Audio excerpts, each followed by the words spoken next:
This is a very extensive list and goes back to before the VFW was founded. So if you have a cannon from the Spanish-American War, it's on the list. Weapons and equipment of but consist of but is not limited to rifles, pistols, mortars, artillery, tanks, vehicles, aircraft, missiles, aircraft carriers, etc. from any time period. I know there are posts that have weapons they inherited from another post when they combined or when some other post closed or donated to another post when the post could not and no longer maintain the items. Please do not try to hide this, as all weapons and equipment not accounted for will be reported to the FBI and BATF as stolen military equipment. The items will just be properly transferred to your district post. One of their favorite things BATF does at gun shows, if somebody sells a body armor or a helmet, something that's even theirs, they just arrest you. They just hate America. You see, the United States previously reveled in the fact that in Europe, read Thomas Jefferson, all the founders, in Europe, the people weren't even allowed to own swords, weren't allowed to own muskets, much less tanks and cannon. Tanks weren't invented until World War I, but you get my point. Now we have all this. It's pure Americana, pure liberty, libertà, that these weapons were served out when they were, quote, obsolete to the local militias that then the VFW grew out of. Homeland Security lists you as a #1 terrorist. I mean, in fact, when I finish reading this document, and we show them the inventory form, search engine for folks out there in case they just now tuned in and are watching on prisonplanet.tv or never heard this show before, listening on the radio. Google for folks, veterans listed as #1 terror threat by Homeland Security. We'll show you the document because I know a lot of you are new and you're going to say it isn't real. Doesn't matter if it was in hundreds of newspapers and we broke it. Okay.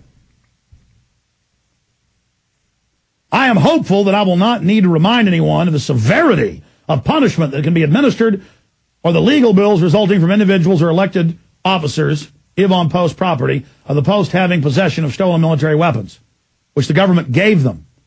We have till January 31st, 2009 to report the U.S. Army TACOM. July. We have until July 31st, 2009 to report the U.S. Army TACOM. Please submit your inventory list as soon as possible so I can mark your post district off our list.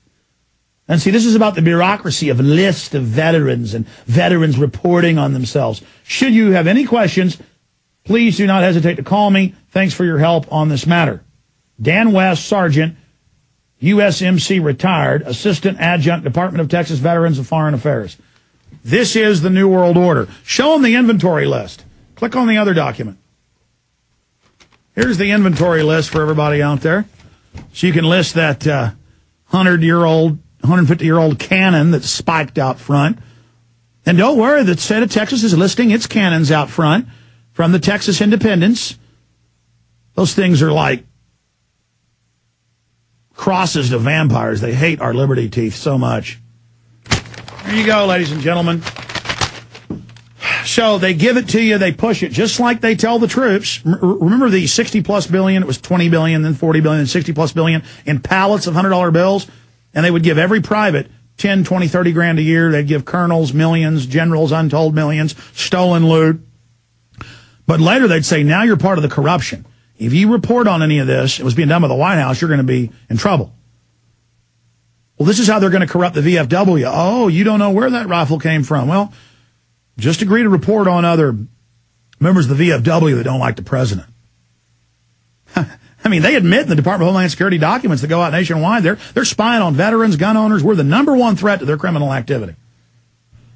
Let's go ahead and go to calls. I said I want to hear from people at VFW who've gotten this or who are veterans or VFW members.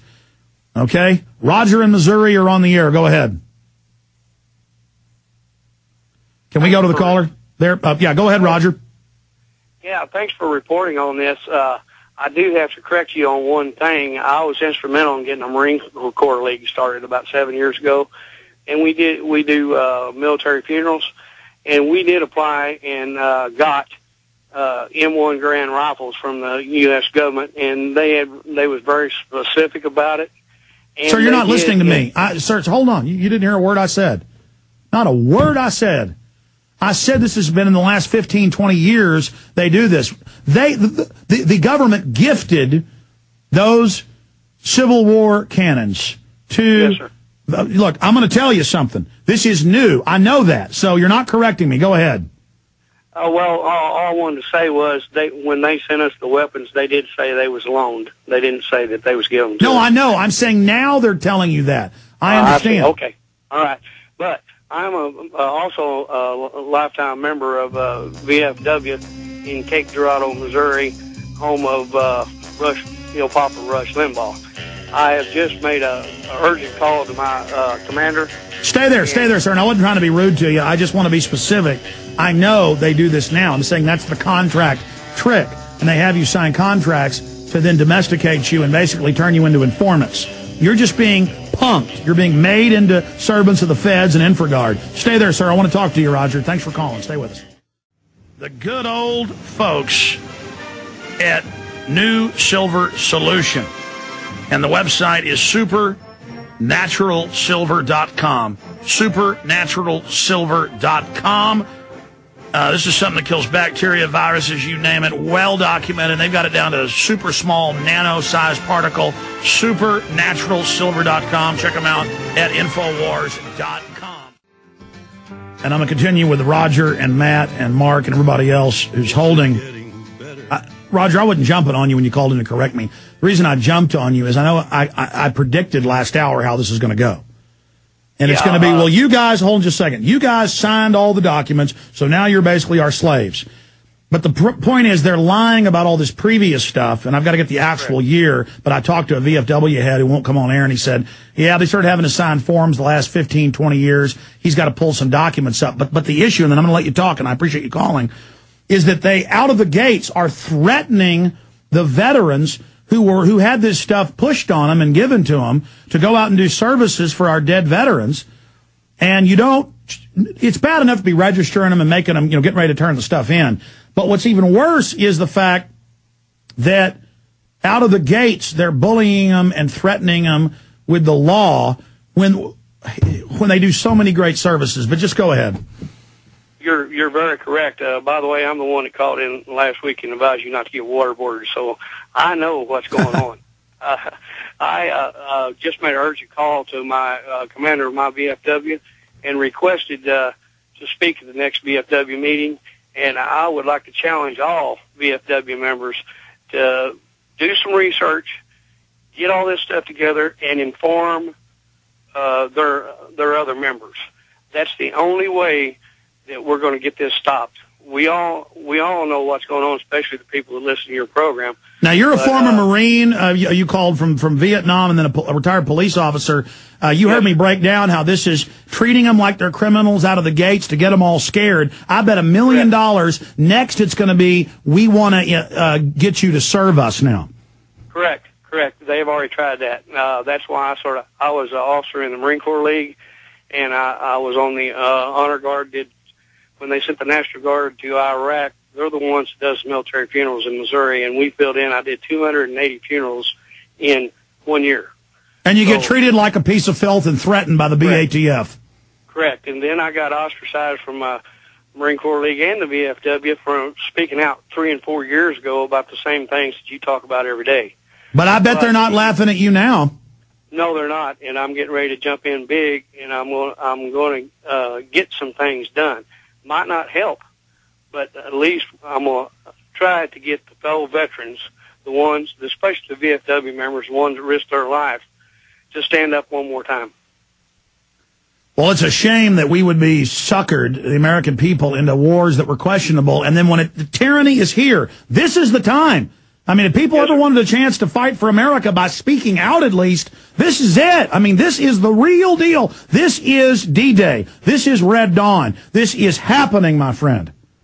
A former Marine friend of mine 3 years ago had come home from Vietnam, never had been a problem, worked at one place all his life, and he finally had a nervous breakdown from PTSD after 40 years. And he couldn't work anymore. He got his 100% disability. And about 2 weeks after he got it, the BATF pulled up in front of his house and took every gun he had. And that just helped break him a little bit more. And by the way, there's no law to do that. It's felonies under the 68 Gun Control Act. But they're now giving people a fake that's like they force shots on you. There's no law. They take your kids without a proper court order, and they come and take vets' guns every day. I see it in the news when there's not a law for a psychological made-up issue. Correct. Oh, God. Well, I mean, look, it's coming to a head. They have decided to turn all the young cops and military and the gang members and the illegal aliens they're hiring for the military loose against the veterans. And they plan to have both sides kill each other and then bring in the I-4 after everything breaks down. And I'm telling you, folks, they're planning Reconstruction-style occupation in the United States.